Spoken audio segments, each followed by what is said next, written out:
দীর্ঘ ২ বছর পর গ্রামে যাচ্ছি, তাও আবার চাচাতো বোনের বিয়েতে। এতটাই ভালো লাগা কাজ করছে যা বলে বোঝানোর মতো না। বিভিন্ন ব্যস্ততার কারণে এখন আর তেমন গ্রামে যাওয়া হয় না। আগে এমনও হতো মাসে ২ বারও গ্রামে যেতাম। এই ভিডিওটা আমার আরো ১ মাস আগের করা ভিডিও। বিভিন্ন ব্যস্ততার কারণে ভিডিওটা আপলোড দিতে পারিনি। আসসালামু আলাইকুম সবাইকে, কি অবস্থা সবার? আশা করি সবাই অনেক বেশি ভালো আছেন। আলহামদুলিল্লাহ আমিও অনেক ভালো আছি। সেদিন সকাল সকাল উঠেই আমরা রওনা দিয়ে দিই গ্রামে যাওয়ার জন্য। ২ ঘন্টার মতো লেগেছিল গ্রামে যেতে। দূর থেকে বিয়ে বাড়িটা দেখতে অনেক সুন্দর লাগছিল। আমি ভেতরে ঢুকে দেখলাম যে আস্তে আস্তে এখনো অনেক কিছু সাজানো হচ্ছে। শহরের মতো গ্রামের বিয়েগুলোতে তেমন ঝাঁকজমক না করা হলেও গ্রামের বিয়েগুলোতে একটু অন্যরকম মজা হয়। তো তার পাশেই দেখতে পেলাম যে বিয়ের জন্য এই বড় গরুটা আনা হয়েছে, আর সাগর আনাতেই ছোট ছাগলটা দেওয়া হবে।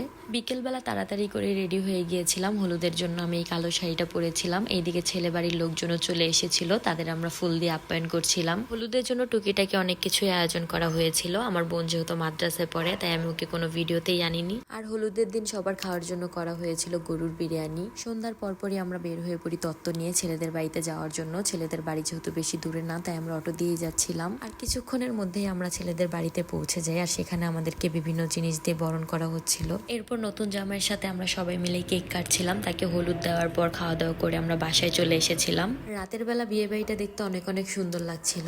আমরা বাড়িতে আস্তে আস্তে অলরেডি গরুও জবাই দেওয়া হয়ে গেছে, কাটাকাটির কাজ চলছে। অন্যদিকে মুরগিও প্রসেসিং করা হচ্ছে কালকের জন্য। আর রাতের বেলা এতটাই ঠান্ডা পড়েছিল, তাই আমি কোনোভাবেই সেখানে দাঁড়িয়ে থাকতে পারছিলাম না। তখনই ঘুমাতে চলে গিয়েছিলাম। পরের দিন সকালে ঘুম থেকে উঠেই দেখলাম যে গরুর মাংস দিয়ে খিচুড়ি রান্না করা হয়েছে, আর আমিও বসে পড়লাম খিচুড়ি খাওয়ার জন্য।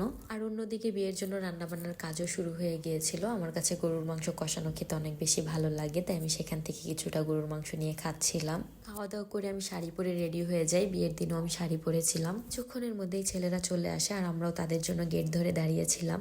গেটের মধ্যে টাকা দিয়ে সবাই ভেতরে চলে যায়। তারপর খাওয়া দাওয়া করে এখন হচ্ছে বিয়ে পড়ানোর পালা। বিয়ে পড়ানোর পর সন্ধ্যাবেলা তারা বউকে নিয়ে বাসার উদ্দেশ্যে রওনা দেয়, আর আমরাও তাদেরকে দাঁড়িয়ে বিদায় দিচ্ছিলাম। বউ ভাতের দিন দুপুরবেলা আমরাও রেডি হয়ে বের হয়ে পড়ি ছেলেদের বাড়িতে যাওয়ার জন্য। কার কাছে কেমন লাগে জানি না, বাট গ্রামের বিয়েগুলো আমার কাছে অনেক ভালো লাগে। ছেলেদের বাড়িতে যাওয়ার সময় মাঝখানে ছোট্ট একটা নদী পড়ে, তাই আমরা অটো থেকে নেমে সবাই ফেরিতে উঠছিলাম।